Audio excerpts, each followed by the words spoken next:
Assalamualaikum warahmatullahi wabarakatuh. Waalaikumsalam Assalamualaikum warahmatullahi wabarakatuh. Bagaimana kabarnya anak-anak hari ini? Alhamdulillah baik, Bu. Alhamdulillah. Sila sebelum memulai pembelajaran, marilah kita berdoa dulu kepada Allah Subhanahu wa taala. Semoga pembelajaran kita pada hari ini dapat berjalan dengan lancar serta mendapatkan ilmu yang bermanfaat. Amin. Allahumma amin. Doa dimulai. Bismillahirrahmanirrahim. Raditu billahi rabban wa bil Islam dinan wa bi Muhammadin sallallahu alaihi wasallam nabiyya wa rasulah. Amin. Ya Rabbal alamin. Ya, terima kasih. Kita mulai dengan pengertian tentang iman kepada malaikat Allah. Siapa yang masih ingat tentang rukun iman?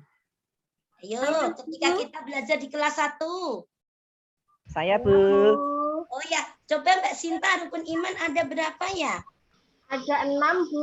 Oh, ada 6, pinter untuk Mbak Sinta. Coba disebutkan, Mas Hamdan, yang nomor 1. Iman kepada Allah, Bu. Iman kepada Allah, betul. Kemudian, Mas Sumati.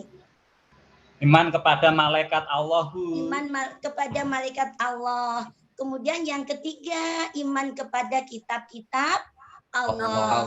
Yang keempat, iman kepada Rasul Allah. Yang kelima, iman kepada hari kiamat. Yang keenam, iman kepada qada dan qadar Allah. Ya, baiklah kita mulai dari rukun iman yang kedua, yaitu iman kepada malaikatnya Allah. Anak-anakku sekalian, Allah menciptakan berbagai macam makhluk, ya. Ada manusia, ada tumbuhan, ada hewan, kemudian ada jin. Nah, dari sini juga Allah menciptakan makhluk yang namanya malaikat. Iman itu sendiri artinya adalah membenarkan di dalam hati, diyakini di dalam hati, diucapkan dengan lisan dan diamalkan dengan amal perbuatan. Itu pengertian iman. Sedangkan malaikat itu sendiri adalah makhluk Allah. Kata malaikat berasal dari malakun. Kata jamak malakun yang artinya utusan atau utusan. Kemudian ada, kalau kita manusia diciptakan dari tanah. Kemudian jin diciptakan dari api. Ayo, siapa yang tahu malaikat itu diciptakan dari apa? Saya, Bu. Ya, silakan. Dari nur. Oh, dari nur. Pinter, tepuk tangan. Ya, dari nur atau cahaya. Dan malaikat ini anak-anak selalu patuh pada perintah Allah. Melaksanakan perintahnya Allah. Ya. Setelah kita tahu pengertian malaikat, kita akan mempelajari sifat-sifat malaikat. Ya. Yang pertama, malaikat itu wujudnya goib. Artinya tidak bisa dilihat oleh indera kita atau diraba oleh indera kita. Kemudian sifat yang kedua, tidak berjenis kelamin. Kalau manusia kan ada laki-laki, kemudian ada perempuan, ya. Begitu juga dengan hewan. Ya. Tetapi untuk malaikat itu tidak berjenis kelamin. Kemudian sifat yang ketiga dari malaikat, tidak makan dan tidak minum. Kalau kita sebagai manusia Tidak makan, tidak minum, bagaimana? Mati, Bu. Oh, iya, kita tidak akan mempunyai energi. Lama-lama kita akan kehilangan energi, kemudian lemas, ya, sehingga tidak bisa melakukan aktivitas. Itu kalau manusia. Tetapi kalau malaikat tidak.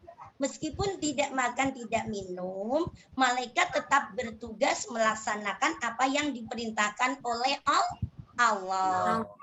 Kemudian malaikat juga tidak memiliki hawa nafsu. Artinya malaikat hanya taat pada apa yang diperintahkan oleh Allah Subhanahu wa Ta'ala. Setelah kita tahu namanya, kita akan mengetahui tugas dari malaikat itu satu persatu. Dimulai dari malaikat Jibril. Malaikat Jibril di sini anak-anak bertugas menyampaikan wahyu dari Allah Subhanahu wa Ta'ala. Kemudian malaikat Mikail. Malaikat Mikail bertugas membagikan rezeki. Rezeki itu tidak hanya berupa uang saja ya. Coba, siapa yang bisa menyebutkan contoh rezeki yang lainnya? Saya, Bu. Ya, Mas Arief coba. Sehat, Bu. Oh, sehat, pinter. Siapa lagi? Saya, Bu. Ya, Mas Andri. Punya kakak saya, Bu. Oh iya, pinter. Siapa lagi ya yang ada sehat? Saya, Bu. Saya, Bu. Oh ya, Mas Fuad, monggo. Enggak, Bu. Tadi saya enggak, Bu. Saya, Bu. Oh tidak. Oh ya, enggak Saya, apa-apa. Bu. Oh, Mas Sumati itu Mas Sumati kayaknya tunjuk jari. Monggo Mas Sumati.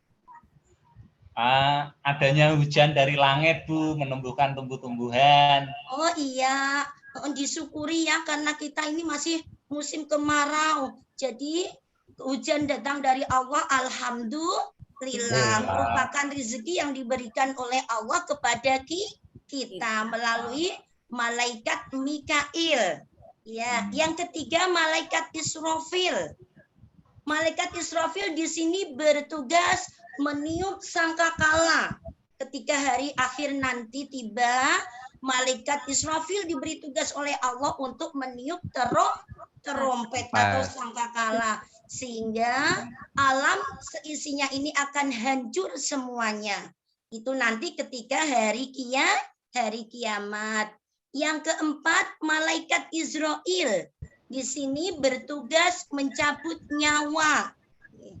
Sepertinya malaikat Israel ini kadang banyak ditakuti orang. Karena apa? Takut. Kapan ya tiba-tiba dicabut oleh malaikat Israel atas perintah Allah. Oleh karena itu, sebagai siswa yang baik, kita harus melaksanakan perintahnya Allah. Karena kita tidak tahu kapan kita itu akan meninggal. Ya. Kemudian malaikat Mungkar dan Nakir bertugas menanyai manusia ketika nanti sudah di dalam kubur. Kemudian malaikat Atid. Malaikat Atid itu bertugas mencatat amal buruk manusia. Sedangkan malaikat yang Raqib bertugas mencatat amal baik manusia. Coba, siapa yang bisa menyebutkan contoh amal yang buruk? Saya, Bu. Mas Andri, silakan. Mencuri pulpen temennya, Bu. Oh iya, mencuri pulpen temannya. Saya, Bu. Kenapa sampai mencuri, Mas? Ya karena hilang, Bu, di perjalanan. Oh hilang, karena hilang terus mencuri punya temannya ya. Kalau kita punya uang saku, kita kan bisa membeli ya Mas Andri ya. Uang sakunya mepet, Bu. Oh mepet, nanti di rumah minta lagi sama ibunya ya. Ya, terima kasih, Iya, Bu. pinter. Iya, contoh tadi ditonjolkan Mas Andri mengambil pulpen temannya. Tadi Mas Ali Hamdan, tunjuk jari kayaknya. Oh iya, Bu. Membohongi teman, Bu. Oh, membohongi teman. Iya. Oh, pinter. Kita tidak boleh membohongi teman ya, anak-anak ya. Karena berbohong kepada teman itu tidak baik. Nanti kalau sering berbohong, orang tidak akan percaya lagi kepada kita. Kita. Ya. Terus kemudian yang ke-9, malaikat Malik. Di sini malaikat Malik bertugas menjaga neraka. Ya, kalau mendengar kata-kata neraka, sepertinya kita takut banget ya anak-anak ya. Kenapa? Dijelaskan di neraka itu ada ular besar, ada api yang menyala-nyala, kemudian ada binatang-binatang yang lain yang sangat mengerikan. Oleh karena itu, supaya kita bisa selamat dari neraka, maka kita harus rajin-rajin melakukan amal kebaikan. Yang terakhir adalah malaikat Ridwan. Ya, malaikat Ridwan. Siapa yang tahu tugas dari malaikat Ridwan? Ayo. Saya, Bu. Oh iya, Mbak Sinta, silakan. Malaikat Ridwan bertugas menjaga pintu surga, Bu. Iya, terima kasih, pinter untuk Mbak Sinta. Malaikat Ridwan bertugas menjaga pintu surga. Surga itu sangat kita idam-idamkan ya anak-anak ya. Baik bu guru maupun anak-anak dan umat muslim semua di seluruh dunia menginginkan masuk surganya Allah Subhanahu wa ta'ala. Semoga kita semua nanti dimasukkan Allah dalam surganya Allah. Amin. Allahumma amin. Sekarang kita dapat mempelajari hikmah beriman kepada malaikat. Hikmah yang pertama dapat meningkatkan ketaatan kita kepada Allah Subhanahu wa ta'ala. Kemudian yang kedua, menambah semangat untuk berbuat kebajikan dan menjauhi segala kemaksiatan. Karena apa anak-anak? Karena kita tahu bahwa di tangan kanan dan di tangan kiri kita itu ada malaikat. Ya, ada malaikat raqib yang selalu mencatat amal kebaikan dan malaikat atid yang mencatat amal keburukan. Kemudian hikmah yang selanjutnya menumbuhkan sikap disiplin sebagaimana dicontohkan oleh para malaikat. Malaikat itu selalu menjalankan perintah Allah. Mereka disiplin sekali. Dengan disiplin itu dapat kita contoh dalam kehidupan kita sehari-hari. Misalkan diberi tugas oleh Bapak Ibu guru, anak-anak tugasnya dikerjakan ya. Iya. Nanti di rumah langsung dikerjakan. Kemudian waktunya sholat, misalkan ada adzan yang rumahnya dekat musola, bisa langsung ke musola untuk melaksanakan sholat. Itu adalah sikap disiplin. Kita bisa mencontoh disiplin kita yang dicontohkan oleh para malaikat. Kemudian dengan mempercayai adanya malaikat, kita akan mengetahui keagungan serta kebesaran Allah Subhanahu wa ta'ala. Kemudian yang terakhir, kita dapat terhindar dari kepercayaan yang menyesatkan.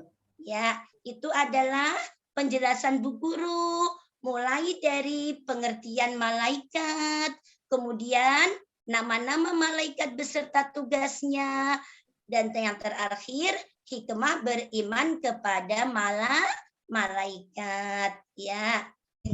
Demikian pembelajaran pada hari ini. Kita lanjutkan pada pembelajaran minggu depan ya. Ya, Bu. Baca hamdalah bersama. Alhamdulillahirabbil alamin. Demikian penjelasan dari Bu Guru. Wassalamualaikum warahmatullahi wabarakatuh. Waalaikumsalam warahmatullahi wabarakatuh.